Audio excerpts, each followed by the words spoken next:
Hey folks, this is Vint with Dad's Gaming Addiction, and today we're going to quickly check out Lightyear Frontier.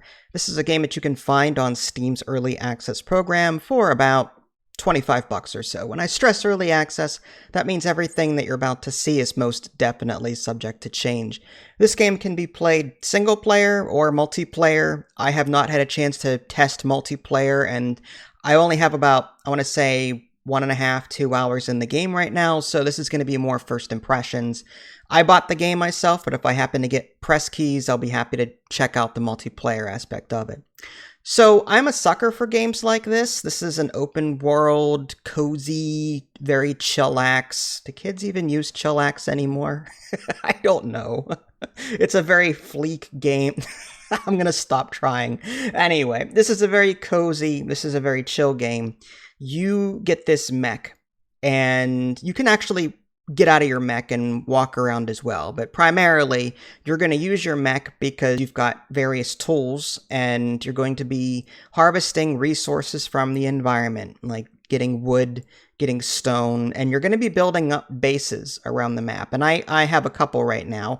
One serves as my primary base where I've got all of my crafting stations, and I've got like little outposts scattered around in case I need to store stuff, that kind of thing. But it's a very light game in terms of, survival. There's really no survival element to this.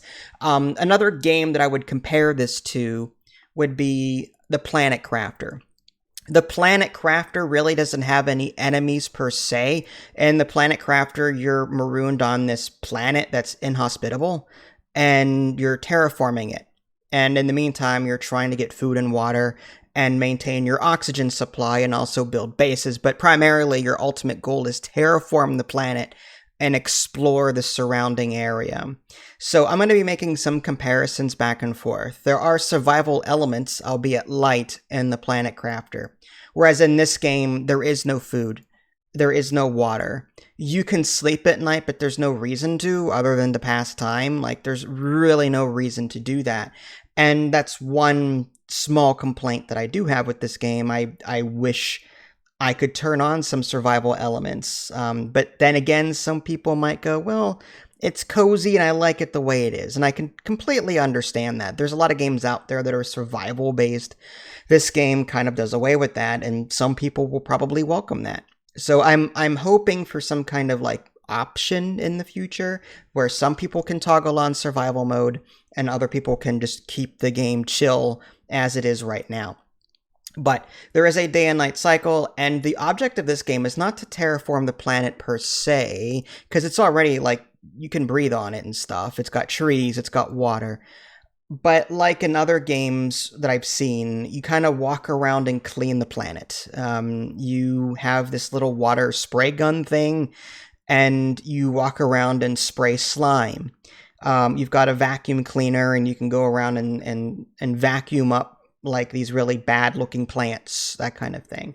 And the map is broken up into sections, kind of like in Slime Rancher, where, you're clearly walking into a new biome, a new area, and the stats for each area are tracked separately. So you can kind of see, okay, I'm missing a resource from this area, I'm missing a resource from this area, that kind of thing. So it's got like this Slime Rancher graphical feel to it, but it's more like the Planet Crafter in the sense that it's you versus the planet kind of thing. So as far as base building is concerned, I haven't gotten too deep into it. I've seen screenshots that sort of show off a whole lot more, but there is farming in this game, and farming is actually important because you'll need the resources that you get from farming in order to craft some material in your crafting station. So you're going to need to farm. You've got different guns as well, like not guns as in like they shoot bad guys or whatever, but they're like seed planters. One gun plants seeds in the ground itself, like the earth, and you can switch your ammo type, which is just seed type really. And you've got another gun that shoots into your farm plots. So yeah, there's different guns per se.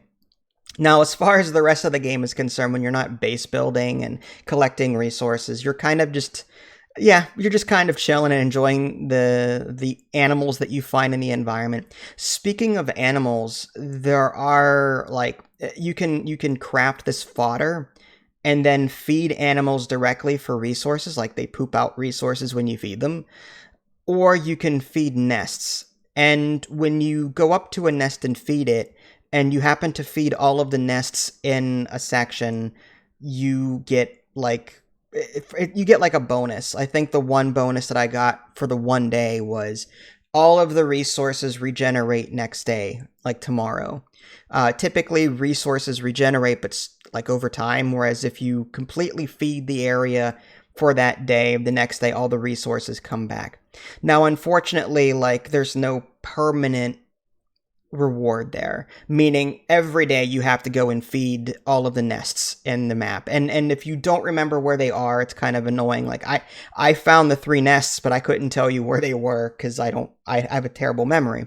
So like I was hoping for some more like permanent like buffs or something for going to the trouble of going around and feeding all the nests just the one time, and then just as like even if it's a small passive thing, you know what I mean. Yeah, so like my first impressions are fairly good. Like I said, I'm a sucker for these kinds of games. I love games that just let you go around and build a bunch of bases and explore and collect resources. I love that aspect of it. But I kind of favor the Planet Crafters survival a bit more. Like I was more invested in that game because I was actively at all times trying to keep my character alive. Whereas in this game, like, I have to be in the mood for it. Like, I have to be in the mood for a chill, cozy experience. Not all the time am I going to be in the mood for that. Like, I don't want to say I get bored easily, but I do get bored easily when it comes to certain things. Like, sometimes I'll play, Last Epoch for half an hour, then I'll switch over to this, and I'll switch over to that, and it's just a back and forth. And when I play this game, I find myself not playing this for very long periods of time, but I play it long enough to collect a couple of resources, and I've had my fill of it. So take that for what you will. I look forward to exploring the rest of the map, and keep in mind this is an early access title, so I'm going to assume that bases get more grandiose over time compared to what I've seen so far.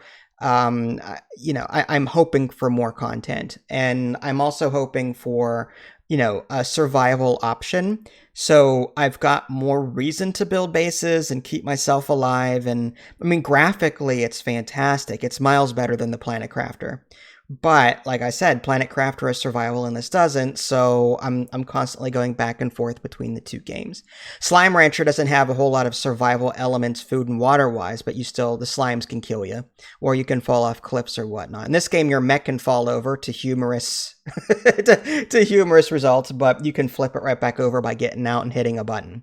So anyway, this game isn't bad. Lightyear Frontier, if you want a chill game, something that you can just totally chill to and just have fun with, just take your time with, unwind with, this is the kind of game that you could get into. So there you go. Lightyear Frontier.